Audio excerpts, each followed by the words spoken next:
ഒരു ഭിന്നസംഖ്യയെ ദശാംശ രൂപത്തിലേക്ക് മാറ്റുന്നതിന് ആ ഭിന്നസംഖ്യയുടെ ഛേദത്തെ 10ന്റെ കൃതിയാക്കി മാറ്റുകയാണ് വേണ്ടത്. ഒന്നാമത്തെ ഭിന്നസംഖ്യ 1/2 ആണ്. ഈ ഇതിന്റെ ഛേദം 2 അല്ലെങ്കിൽ ഡിനോമിനേറ്റർ 2 ആണ്. ഈ 2നെ 10ന്റെ കൃതി അല്ലെങ്കിൽ 10ന്റെ പവർ ആക്കി മാറ്റുന്നതിന് 5 കൊണ്ട് ഇൻഡു ചെയ്യുകയാണ് വേണ്ടത്.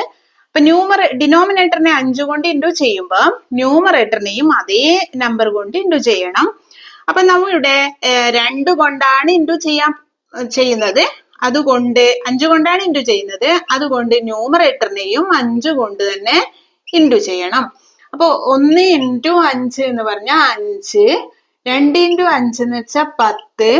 അപ്പൊ 5/10 എന്നതിന്റെ ദശാംശ രൂപം ഇവിടെ ഛേദം 10 ആയതുകൊണ്ട് മുകളിലത്തെ ന്യൂമറേറ്ററിൽ പോയിന്റ് കഴിഞ്ഞ് ഒരക്കം വരുന്ന രീതിയിൽ പോയിന്റ് ഇട്ടാൽ ദശാംശ രൂപത്തിലേക്ക് മാറ്റാൻ പറ്റും.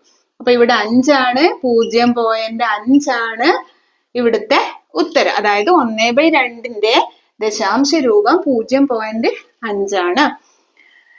അതേപോലെ 3/4. 4നെ നമുക്ക് 10ന്റെ കൃതിയാക്കി മാറ്റണമെങ്കിൽ അതിനെ 25 കൊണ്ട് അല്ലെങ്കിൽ 25 കൊണ്ട് ഇൻഡു ചെയ്താൽ മതി.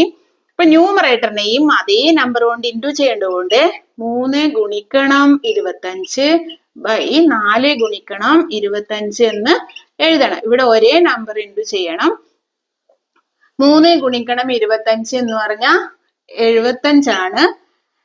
4 ഗുണിക്കണം 25 എന്ന് വെച്ചാൽ 100 ആണ്. അപ്പൊ ഛേദത്തിൽ 100 ആയതുകൊണ്ട് നമുക്ക് ഇതിവിടെ ദശാംശ രൂപത്തിലേക്ക് മാറ്റുമ്പോ പോയിന്റ് കഴിഞ്ഞ് 2 അക്കം വരുന്ന രീതിയിൽ പോയിന്റ് ചേർത്താൽ മതി. അപ്പോ 75ന് 0.75 ആണ് ഇവിടുത്തെ ഉത്തരം. 2/5. 5നെ 2 കൊണ്ട് ഗുണിച്ചാലാണ് അത് 10ന്റെ കൃതി അല്ലെങ്കിൽ 10ന്റെ പവർ ആയി മാറുന്നത്.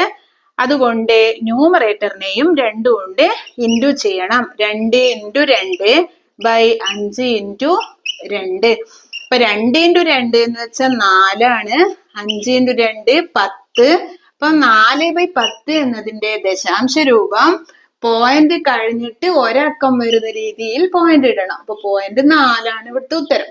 അതായത് 2/5ന്റെ ദശാംശ രൂപം 0.4 ആണ്. ഇനി 7/8 അല്ലെങ്കിൽ 7/8. ഇവിടെ 8നെ 125 കൊണ്ട് ഗുണിച്ചാൽ 1000 കിട്ടും.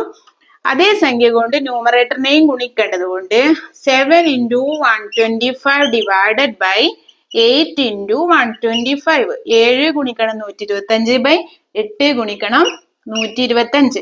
അതായത് 875 ഡിവൈഡഡ് ബൈ 1000 എന്ന് കിട്ടും.